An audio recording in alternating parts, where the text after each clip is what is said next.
बस एक आखिरी सवाल अनुपम जी, एक आखिरी सवाल बस सेकुलर चुप्पी को लेकर। मतलब गजब का सन्नाटा होता है, अल्पसंख्यक अधिकारों की बात पूरे देश में की जाती है, माइनॉरिटी राइट्स, मानवाधिकार, यहाँ आकर सब खत्म हो जाता है। वो जो सेकुलर आउटरीच होता है, सेकुलर चुप्पी है, उस पर रोशनी डालेंगे थोड़ा, क्योंकि किसी को गुस्सा नहीं आ रहा है, किसी को बुरा नहीं लग रहा है। अमन जी, सबसे बड़ी बात यह है कि त्रासदियां तब तक होती रहेंगी जब तक हम एकजुट होकर उनकी ट्रेजेडी को अपनी ट्रेजेडी नहीं समझेंगे, उनके गम को, उनकी सेंस ऑफ लॉस को अपना सेंस ऑफ लॉस नहीं समझेंगे। सामूहिक रूप से पूरे देश के पॉइंट ऑफ व्यू से ये तब तक होता रहेगा। इसके साथ सख्ती से तो बरतना ही पड़ेगा, पर भुलाना नहीं है, इसको भूलने नहीं देना है, वो सबसे बड़ी बात है। आज शो होने से पहले मैं उन परिवारों से भी मिला, क्योंकि आकर ऐसे एंकरिंग कर देना, बता देना, बोल देना बहुत आसान होता है। उस दर्द को महसूस करना जरूरी होता है जिन पर वो बीती है।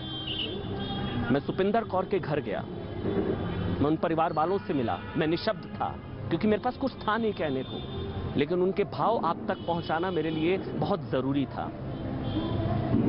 मैं चाहूंगा आज देश नहीं झुकने देगा, ये जो हमारा पहला एपिसोड है, पूरा देश, ये संभवतः पहली बार है जब सुपिंदर कौर के परिवार से कोई बात कर रहा है। पूरा देश दिल थाम कर बहुत ध्यान से सुनिएगा, बहुत कड़वी बातें कही हैं सुपिंदर कौर के परिवार ने। उनकी छोटी बच्ची है जसलीन, जो 7th स्टैंडर्ड में पढ़ती है, एक जजीद छोटा बच्चा है जो 4th स्टैंडर्ड में है। आप जानते हैं सुपिंदर कौर ने एक कश्मीरी मुस्लिम बच्ची को गोद लिया हुआ था। कई आप सोचिए, यहाँ सिर्फ उनका परिवार अनाथ नहीं हुआ। मैं बिना कुछ कहे, राम माधव भी हैं, मैं चाहूंगा राम माधव भी उनकी बातों को बहुत ध्यान से सुने, सुशील पंडित, इसके अलावा अशोक पंडित, आदित्य, सब कोई। मैं यहां पर हूं आपके साथ लाल चौक पर, लेकिन वो जो बातचीत मैंने की है, सबसे पहले उसको सुनिए आप।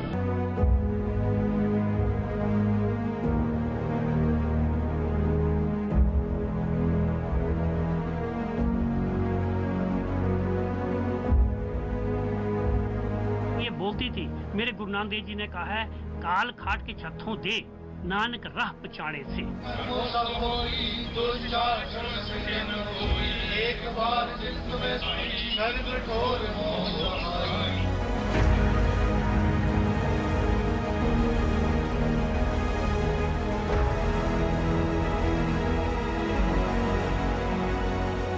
आज सुपिंदर कौर के परिवार के साथ संभवतः पूरा देश है। जब मैं यहां पर आया तो आप समझिए सैकड़ों की संख्या में, हजारों की संख्या में लोग यहां पर हैं। अरदास नीचे चल रही है, समय नहीं है बात करने का, बहुत ही मुश्किल समय होता है परिवार के लिए, आप सभी जानते हैं। और इस समय कोई सवाल भी नहीं होता। हम पत्रकारों के लिए उनका दर्द आप तक पहुंचाना भी जरूरी है, लेकिन उनकी भावनाओं की भी कद्र करना जरूरी है। बहुत मुश्किल है, लेकिन मैं कोशिश करूंगा, क्योंकि आज मेरे ख्याल से जितने भी लोग मेरे साथ इस वक्त हैं, जितने भी लोग हमारा ये शो देख रहे हैं, देश नहीं झुकने देंगे, मस्तक तो झुकाने की कोशिश हुई है। आज सुपिंदर कौर की हत्या की गई, लेकिन सुपिंदर कौर के जाने से सिर्फ उनके बच्चों के परिवार के सर से ही हाथ नहीं उठा। आज मैं बाहर से आ रहा था तो मुझे पता लगा वो कई मुस्लिम बच्चियों को उन्होंने गोद लिया हुआ था। एक मुस्लिम बच्ची को उसकी फीस, सारा खर्चा वो उठाती थी। उनके जाने से यहाँ पर ये भी लोग बता रहे हैं कि वो मुस्लिम बच्चे भी एक तरीके से अनाथ हुए, उनके सर से भी एक माँ का साया उठा है। मेरे साथ कुलदीप जी हैं, कुलदीप सिंह हैं, उनके रिलेटिव हैं, और जसलीन जो कि 7th स्टैंडर्ड में है, और जसजीत हैं। इनसे मैं बात नहीं करूंगा और मैं चाहूंगा इनकी तस्वीर भी आप बिल्कुल क्लोज कर लें। बस इनके साथ बैठना और इनको महसूस करना हमारे लिए बहुत बड़ी चीज है। हम और आप बात कर सकते हैं, लेकिन इन्होंने जो खोया, इनका जो दर्द है, वो कोई नहीं महसूस कर सकता। कुलदीप जी, बस मैं आपसे बात करूंगा। सवाल कुछ नहीं है मेरे पास, बस ये मेरे को अभी तक नहीं समझ आया कि क्यों। देखिए, ये तो बड़ी दुर्घटना वाली ऐसी बात है कि जिसको जितनी भी इसकी निंदा की जाए वो कम है। अफसोस की बात है कि एक निहत्थी लड़की के ऊपर जो किसी कोई भी धर्म नहीं बोलता है कि लड़की के ऊपर जुल्म करो। मुझे समझ नहीं आती है उनमें से कौन सा ऐसा कारकुन निकल आया कि जिसने जाकर हमारी छोटी बच्ची को निशाना बनाया। इस बच्ची ने कुछ नहीं किया था, या अपनी टाइम पर जाती थी, अपने टीचरों से बड़ा मिलजुल के रहती थी। टीचर भी इसकी बहुत तारीफ करते थे क्योंकि बड़ी डेडिकेटेड टीचर थी। मगर अफसोस है क्योंकि इस बच्ची ने वहाँ पर अपने इलाके में भी कुछ एक ऐसे बच्चों को अडॉप्ट किया था जिनका जो बेचारे बेबस थे, जिनके पास खाने पीने का कोई जरिया नहीं था, जिनके जो बेचारे ऑर्फन हो चुके थे, उनको ये अपने जेब से अपनी तनख्वाह से उनका खर्चा देती थी। मैंने सुना 20,000 रुपये महीना। जी 15-20 देती थी और साथ वहाँ पर हर महीना 15-20 हजार हर महीना अपनी तनख्वाह से रखा था, क्योंकि ये बोलती थी, मेरे गुरु नानक देव जी ने कहा है, काल खाट के छत्थों दे नानक राह पछाड़े से। अगर अपने जेब से तुम कमाते हो तो अपनी किर्त कमाई में से अपना कुछ ना कुछ दान जरूर करो। तो ये उन मजलूमों को दान करती थी जिनका कोई सहारा नहीं था, और वहाँ पे जो चौकीदार भी थे उनका भी सहारा यही बनी हुई थी। तो फिर क्यों, मतलब आप कह रहे हैं वो कश्मीरी मुस्लिम बच्चियों की, कई बच्चों की वो मदद करती थी, कोई वजह समझ आई क्यों?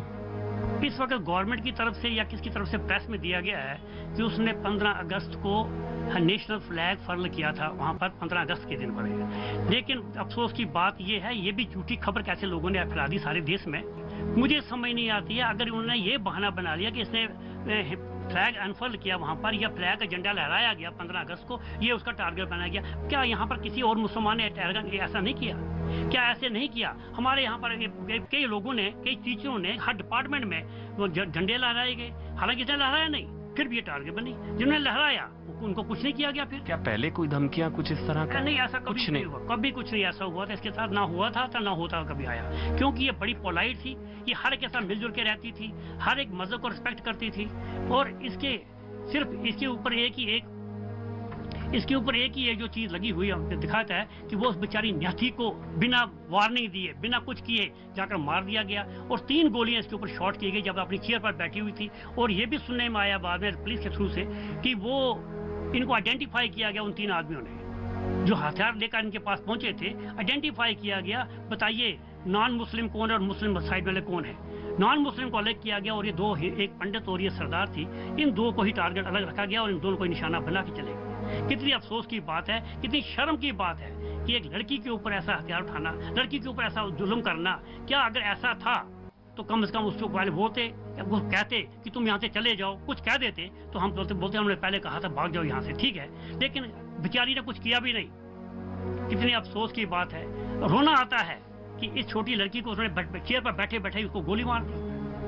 कितने अफसोस की बात है। ये इसकी निंदा जितनी भी की जाए वो कम है, लेकिन फिर भी हम अपने मुसलमान भाइयों से अपील करते हैं कि आप ऐसे वातावरण को खराब ना करें, वातावरण में वही प्यार और बना के रखें जो ऋषि मुनियों ने हमें पढ़ाकर कश्मीर में बना के रखा है। अब इन बच्चों, देखिए मासूम बच्चे 2 हैं, अब इनकी देखभाल कौन करेगा, ये सोचने वाली बात है। इनकी दादी माँ बुजुर्ग हैं, इनके दादाजी बुजुर्ग हैं, घर में कोई और है नहीं। अब इनकी माँ से इनका